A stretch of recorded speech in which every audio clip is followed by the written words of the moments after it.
Hi, my name is Sam. I make music under the name Checkpoint, and this is the month 3 recap of the Song a Week project that I've been doing for the last 3 months.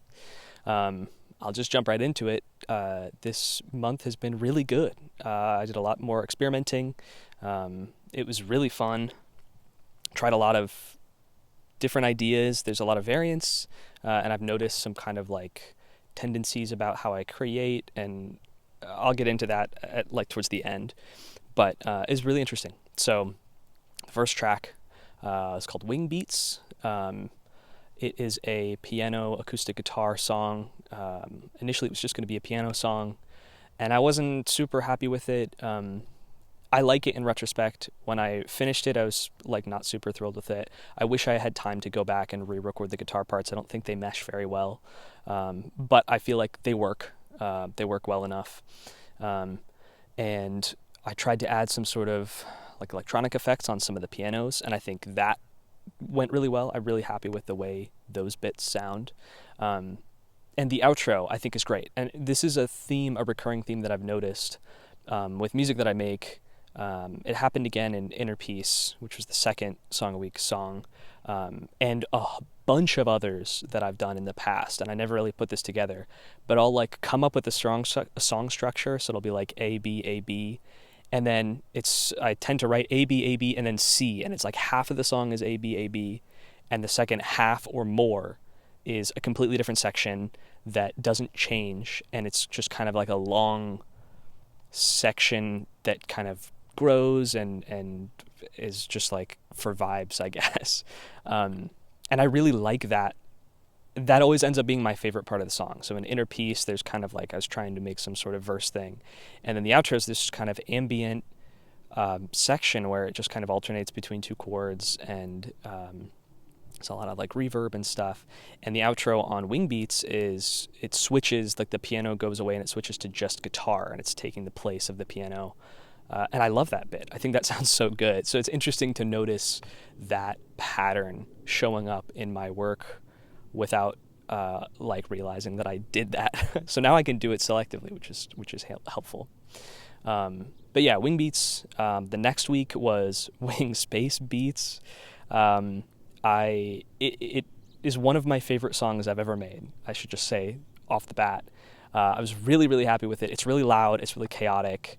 The only instrument that is like its own instrument is the bass in that song. Everything else is a sample or a clip or like a spliced or pitched part of Wing Beats, which is why it's called Wing Beats. It's a cheesy like play on words.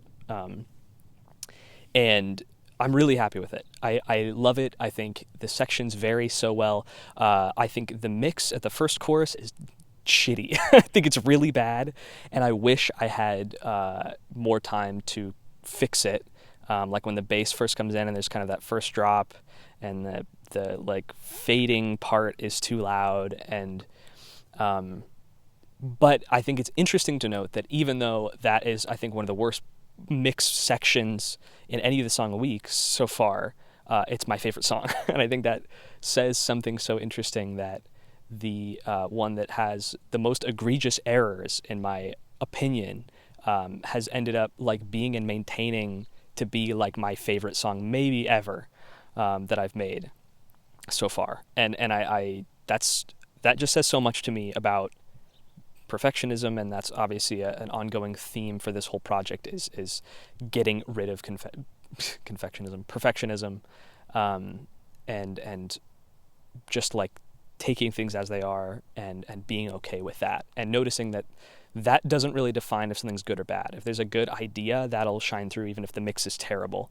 And people have said this, it's nothing new, but it's interesting to see it in practice in my own life. So that's Wing Beats. The next song is Interlude Test 2, I think is what it's called. I had made notes. I typed up a whole document of notes for this, and I put it on my phone. And I record with my phone, so I can't look at them. But that's okay. I kind of like doing it off the dome anyway. This next song, Interlude Test 2. It's a reference to a song that I really like, that's been really inspirational to me, that I'd like to make a separate video like about that song or similar songs um, at another point, so I'm not going to get into it now, but it's very like liminal and mysterious, and so I had the test ideas that I have, and that's something I'll probably be using in an upcoming project.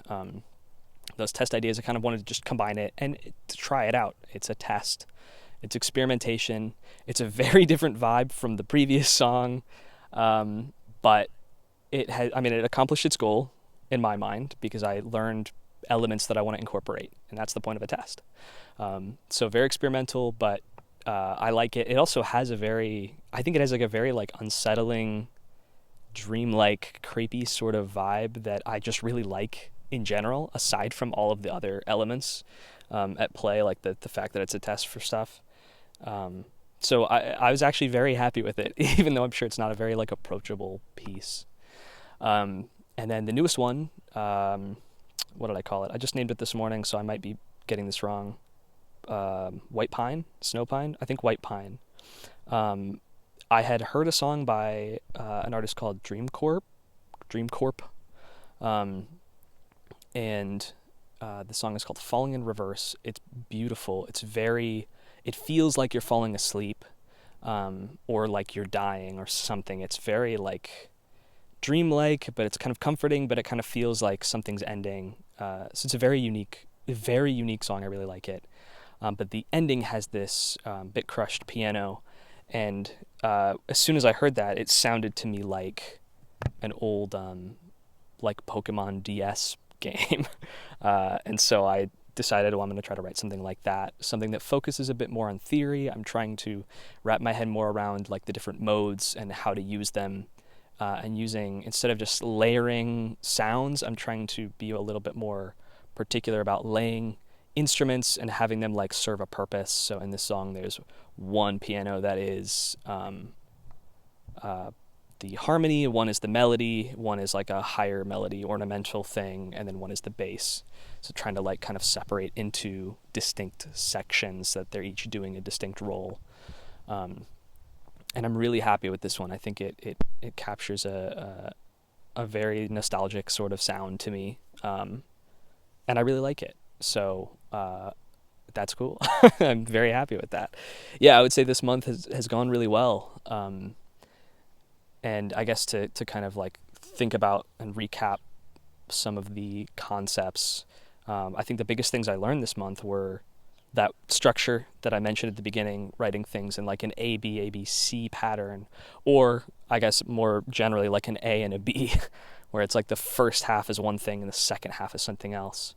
I like that. I think it makes songs more interesting, especially if I think in particular, because the stuff I write is instrumental, and it's not super like melody line heavy. That's something I'd like to continue to work on, but generally it's more like atmosphere, and atmosphere, I think it's hard to have big changes without it completely changing to a different section. I think that's probably why changing to a different section works and keeps interest and stuff. So that's something that I think is interesting that I've learned. And I've also noticed that there's a big like dichotomy between what I write at any given time. So it's like every time I write something like loud and heavy and electronic, it's like the next week is like the most ambient, quiet, like acoustic thing. And I like the jumping back and forth. I think that's just like in general, I've noticed that in life, that there's like kind of two sides to who I am, where there's like one side that's like zany and weird and like goofy, and then there's a side that's like very like serious and artistic and like more thoughtful. And for a long time, I wanted to like, I felt like that was a problem, and I'm like, I need to like reduce it down to one thing. It needs to be cohesive. So I either need to be like real crazy and goofy all the time, or I need to be really serious and creative and artistic like all the time. And I'm learning that the variance is nice, and it's just part of, I guess, who I am. And that shines through like exactly in the music. So instead of trying to like write all heavy electronic songs for an album, I'm just going to it'll vary as it happens. Or maybe I'll do a bunch and then put them together or whatever. But yeah, I don't know. Just kind of thoughts on life and understanding who you are and that sort of thing, I guess. So it's been a good month. November, I do a big project month over the month of November. So I'm planning that out. I will not be doing song a weeks during that because that would be way too much stuff. So I think I'll have, two more come out, and then I'll take a month off, and I plan to jump back into it in December unless this project carries over longer. But yeah, so there'll be stuff coming out all the time because I don't want to stop. It's too much fun.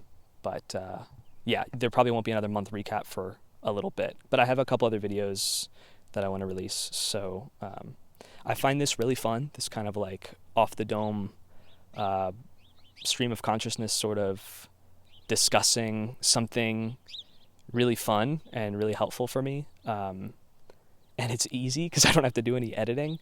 So I think I'd like to not review, but discuss like some old albums that I released, and just as a place where I can kind of like add extra context and say like, oh, this song was inspired by this or has this element in it. And I like those things, but it's hard to include those places. So putting them in a video means that I won't ever forget, that it'll never get lost. And for anyone interested, it'll provide extra context. So got a couple of those in mind. So you'll see more stuff if you're interested. And thanks for watching. Go make stuff, and I'll see you later.